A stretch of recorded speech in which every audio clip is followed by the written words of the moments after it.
of rape and sexual assault each year in the United States alone. That's one sexual assault every 2 minutes. It's a real issue.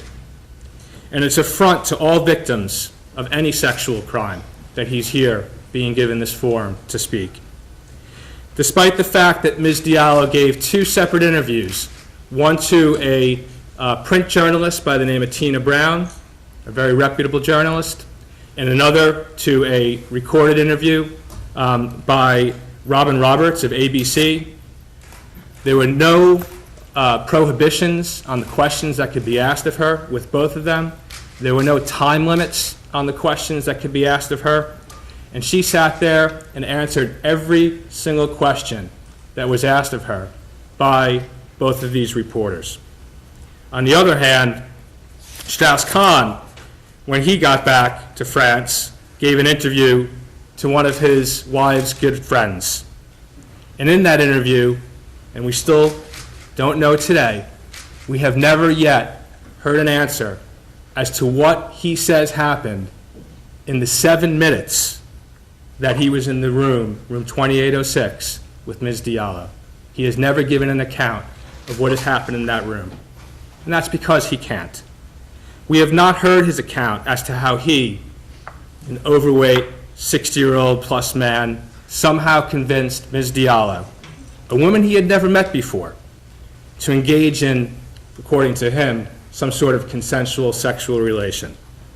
Not on a bed, not on a chair, on the floor, down a hallway, in the back of a big presidential suite, a $3,000 presidential suite that he was paying only about $500 because of his status.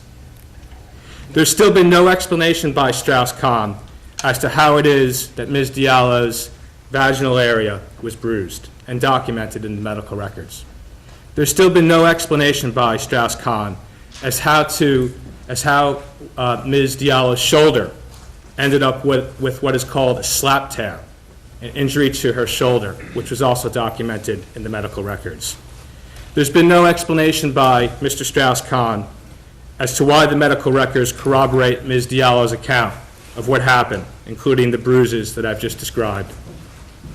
There's been no explanation by Strauss-Kahn about the testimony of the 5 witnesses who saw Ms. Diallo directly after the sexual assault and described her demeanor and what she was doing.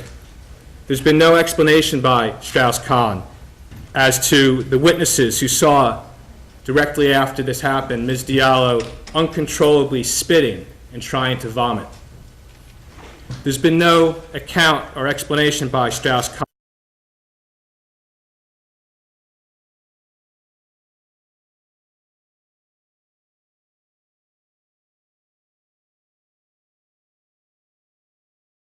That is downright offensive.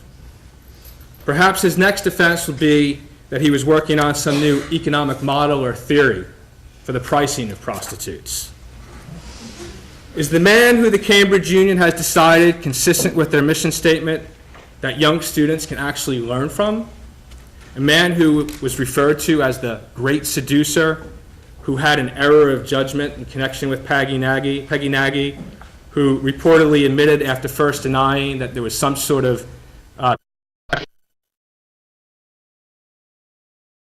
to her. She fled Western Africa. That did.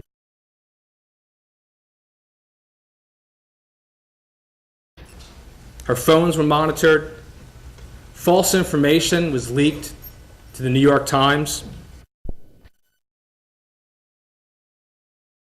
Was never questioned. The quote that you read from Roy Black, the fact of the matter is that Strauss-Kahn was never questioned while he was in custody. He's probably the only criminal defendant in the history of the sex crimes unit who didn't invoke his right to counsel and who wasn't questioned about what had happened. He was given a pass. The DA's report is full of contrived and inconsistent arguments to justify their politically motivated decision. 2 examples I'll give you. One example is that despite the fact that the medical documents show at the time of the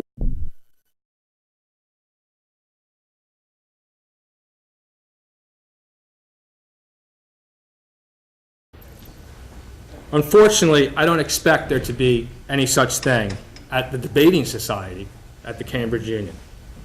I don't believe Strauss-Kahn will answer any of the questions that I've asked here today and the subjects that I've raised here today. Giving Strauss-Kahn a platform to speak without answering these types of questions is actually contrary to free speech. Another economist, but one who respected women and is considered by some to be one of the earliest feminists, John Stuart Mill, understood that. He understood in On Liberty that open debate leads to the discovery of truth. Sadly, the Cambridge Union has lost sight of the fact and is giving Strauss-Kahn a venue to promote his PR campaign while simultaneously cloaked with the honor and tradition of one of the world's greatest academic institutions.